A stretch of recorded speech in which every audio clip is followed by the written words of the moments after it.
Elon Musk just stepped in a steaming pile of manure, and it couldn't have happened to a nicer, right-wing, privileged, arrogant, overinflated ego, and general all-around schmuck. Elon pretty much thinks the rules don't apply to him, and it's easy to see why. Musk grew up in apartheid South Africa, and the rules didn't apply to him. They applied to black people. Well, he just learned today from the federal government that the rules do apply to him. We're going to take a deep dive into this situation in just a second. But first, it's worth looking at his increasing commitment to being a right-wing extremist. Though, again, can you get any more extreme than apartheid? By his own account, Elon Musk's father was a horrible man. Elon even calls him evil. So you would think Elon would try to be a better father, but that's for another day. Point is, it's not very difficult to see that Musk, much like Trump, is constantly seeking approval, especially from large numbers of people, to feed that gnawing insecurity from never obtaining paternal love and approval. And Musk is always trying to get the world's approval. What do you think SpaceX is all about? Remember when a boys' soccer team in Thailand were trapped in caves filling with water? Musk insisted that his mini submarine could save them. P.S. He was wrong. But he wanted to be a hero so badly, he was willing to risk their lives. Now, Charlie Warzel from The Atlantic argues that this constant need for approval accounts for the critical turning point for Musk moving further to the right. According to Warzel, the turning point happened when Musk acquired Twitter, which became a catastrophe for the company, the people who work there, and its stock price. As Warzel says, Musk was branded as this innovator and savvy businessman. When he walked into Twitter and made a mess of it, he lost cachet among this group of people who saw him as a genius. Now he's trying very hard to appeal to the only people who really care about him anymore, those who reside in the far right corners of the internet. Well, now that he's on the far right, Musk wants to be their champion. What else? That's what's going to get him approval, right? So playing to the right wing to get their applause, Musk turned to, wait for it, Twitter. Oh, am I supposed to say X? Too bad. Sue me, Elon. You were born to take over Twitter. You are, after all, a twit. Anyway, after the second round of suspicious activity surrounding Donald Trump, Musk went to Twitter and replied to a user's question, why they want to kill Donald Trump, by stating, and no one is even trying to assassinate Biden Kamala, and then adding a 4 question mark string at the end of his post.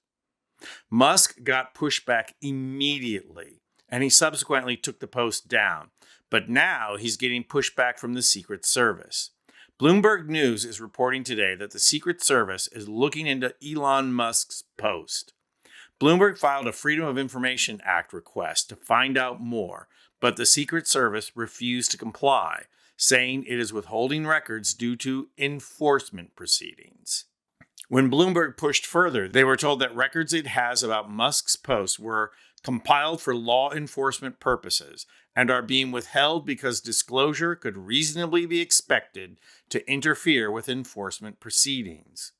In typical "it's no big deal because I'm a rich white guy" fashion, Musk later wrote, well, one of the lessons I've learned is that just because I say something to a group and they laugh doesn't mean it's going to be all that hilarious as a post on Twitter. Turns out that jokes are way less funny if people don't know the context and the delivery is plain text.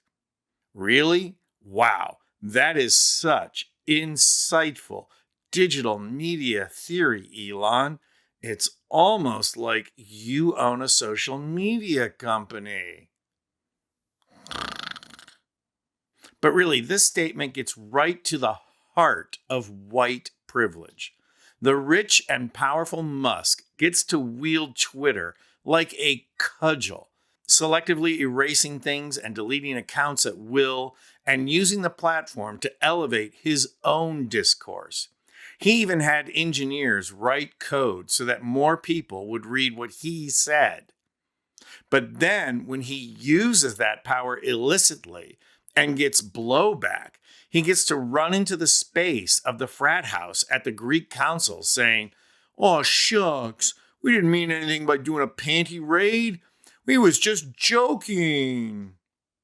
And notice there's not a little victim blaming, too. People didn't know the context. Yeah, schmuck, the context is you trying to stir up the right wing on social media. And it worked.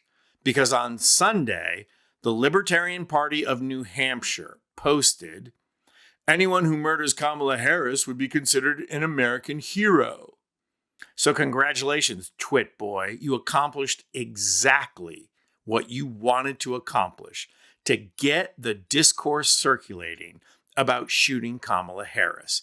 Because if it circulates enough, then some right-wing lunatic is going to act out on it for their 15 minutes of fame, most likely in a death-by-cop manner.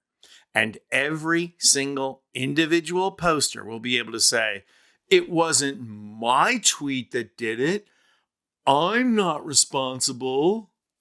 Well, here's a little wake-up call for Muskmelon Head and his shareholders.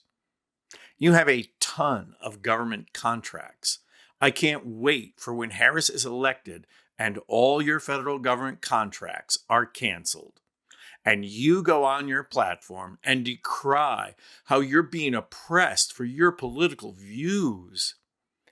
You'll receive an outpouring of sympathy. In fact, it will be a symphony, and it'll sound like this. I'm Anthony Vincent Gallo for Occupy Democrats.